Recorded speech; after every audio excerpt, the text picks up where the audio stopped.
Hello, and welcome to the Kathleen Spracklin podcast. I am a woman on a mission to gather a cadre of writers, thinkers, and teachers who are transforming the world, one character at a time. But right now, I'm teaching Zettelkasten, and we're in the middle of an exciting series on the book, How to Read a Book by Mortimer Adler. This is an essential book for your library if you're at all serious about reading, because boy, oh boy, does he cover it well. Well, we've reached all the way to the point where we're on the chapter, How to Be a Demanding Reader. This is chapter 5 in Adler's book, if you're following along.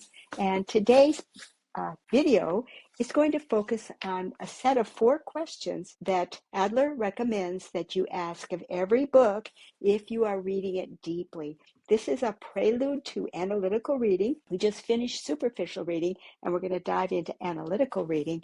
And these are the questions that Adler wants you to bear in mind throughout the reading process. And he talks about why questions are so important, and he gives us his reason why they're very important. Is that it keeps your mind active. And of course that's true. And I would also add that questions are what the other side of your brain loves, your relation finding brain. And that's how to keep your entire mind involved. And that's definitely how to stay alert while you're writing. So let's dive into these. I've got some examples set up from the work that we've been doing. We've been using Simon Sinek's book, Start With Why, as our example, and we'll continue carrying this through. So let's take a look at the down-facing camera and see what we can discover with these 4 questions and how they would apply if we use them for this book and for the notes we took while we were doing superficial reading. Now, it's kind of lucky that we have superficial reading notes, because normally superficial reading wouldn't generate that many notes. But I created notes because I wanted to share with you what I was thinking, what I was doing with superficial reading. So therefore, even though we haven't tackled analytical reading with this yet, we have some cards that we can use as though we were doing our analytical reading, and they will serve very well to illustrate these questions that Adler is saying we really need to pose to ourselves as we read. So let's move over to the down-facing camera, and I'll show you what I mean. Okay, we're going to start here with the overall issue that Adler recommends, and I've actually made out a main card for it, and as is my style, I do everything except the numbering in one set, and then I come back after a delay, usually morning to evening, and add the numbering later. So I'm not confusing it with the numbering at this point.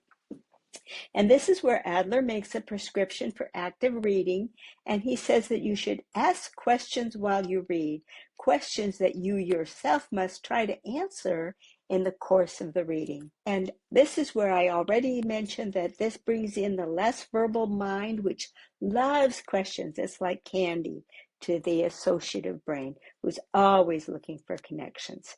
So we're going to take a look at the 4 questions, and we're going to see how we can apply them to the book that we just pre-read, Simon Sinek's Start With Why. Okay, the first question he asks is, what is the book about as a whole? And I say that that's also a very good time to relate this book to my purpose, because this is a good opportunity to say, and by the way, does it suit my purpose?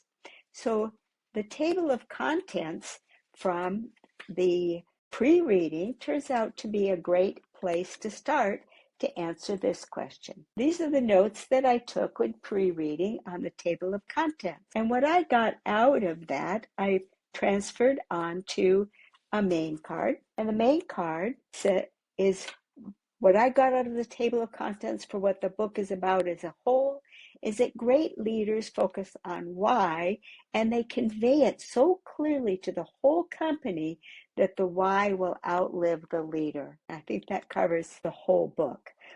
And I mentioned, for my purpose, as I approach my 77th birthday, I want to build LilyPub, my organization that I'm trying to create, in a way that it will outlive me and carry on my vision of an organization that supports itself, but beyond that returns all value to the creators of the value. And the tagline that I use to convey the whole card is that the why must permeate the organization to survive. So this is an example of actively reading that book. Without that question, I had never asked myself what this book was about as a whole. So let's move on to the next question that Adler proposes for us. Okay, Adler's next question is, what is being said in detail and how? Well, this is obviously a rather large question, and for me, it's something that I believe that I should look to each bib note that I create. I want to look at what is being said and how is it being said. This will give me a new framework for the bib notes that I create. It will help me get to the meat of what the author is trying to say, make sure that's what I capture on the bib note, and also pay attention to the mechanism that the author uses to support his statement. So let's look at the example that I pulled for that. So I looked to my notes that I created in pre-reading the book, and the section that I chose was a place on page 50 where he's basically saying that to focus on the why is the only way to obtain lasting success. And the mechanism by which he proves this is through example. He gives an example of the big railroads and how they ended up losing the mass market transportation. But what if that had been their why? What if they had defined themselves as being in the mass market transportation business? Perhaps they, instead of fading, they would have in fact owned the airlines. And so this is, I noticed that why is not just important for short-term success, but also for long-term success. And I noted that he demonstrated this by examples. Okay, let's take a look now at the third question that Mortimer Adler wants us to keep in mind all the while we're doing our analytical reading. Question number 3 asks, is the book true in whole or in part? Now that's an interesting one because I had to respond to that by saying, how will I evaluate the truth of the book? So here's an example of something that I said, about that I would be interested in knowing if this is true or not. The note that I took while pre-reading has to do with the idea of a cone, which they abstracted out of the diagram as being a representation of a company or an organization that's inherently hierarchical, where the CEO is responsible for the why, the senior executives for the how, and others down the line are responsible for the what. Here's the main card that I made for it. Oops, I'm missing my tagline. I'll come back and add that. The cone represents the company organization. This is just transferring the bib note. And then what I want to know about this is, how does this develop as the company grows? Is this the model for, in fact, why the executive suite tends to be the locus of the why and why it doesn't get down into the rest of the company? Sinek mentions that there's a common problem as organizations grow, that the why has trouble being permeated as employees get more distant from the CEO, but perhaps this cone shape of the organization is partly to blame. And so this one I picked out as being a good example to ask myself, is this true? Later on, when we get to syntopical reading, I'm going to compare the book by Dan Sullivan, Who Not How, which you can see is going to introduce another question into this cone. And this will give me a way of evaluating, is this true? Because I'll be able to evaluate two different authors dealing with a very similar subject. The fourth question that Mortimer Adler wants us to keep in mind while we're reading is, what of it? What is the significance of this information? Why is this important? And he also adds, what is further implied or suggested? And my belief on this is that a lot of the significance, and especially the further implications, are going to come out during the card placement, when we actually go to put the main card that we create from our bib notes into the Zettelkasten. And I've got an example that I think will demonstrate that. The bib note that I chose to look into this question came from chapter 9, Know Why, Know How, Then What. And he's quote from his closing paragraph of that chapter where he's talking about communication, how the communication of a why is difficult because it's feeling based, and that's hard to do. And so we need to use symbols and tell stories that point to something. So here's the main card that I took from that. Must communicate feelings, hard to do, must use symbols, tell stories. And then I relate this to the book that I wrote, Writing with Emotion, which teaches us that we must convey one of the 28 basic struggles in order to communicate feelings. So that was the tie-in to me personally, and I agree with him that stories work. The exciting part of this card is going to come in when we go into placing it into the Zettelkasten. Now, I've shown you before how I pull out my index and I thumb through and I find cards that look like they're going to relate, and I write the cards, the card numbers, and the card taglines onto the back of the bib card so that I could pull them out and take a look at them. So to shortcut this so I don't have to drag out my index, I just showed you the cards that I selected. Well, this first card comes from a very long quote from Rod Dreher, How Dante Can Save Your Life. And he says, stories tell us how to think and what to do. They teach us what to love, what to hope for, and whom to trust. And it goes on from there.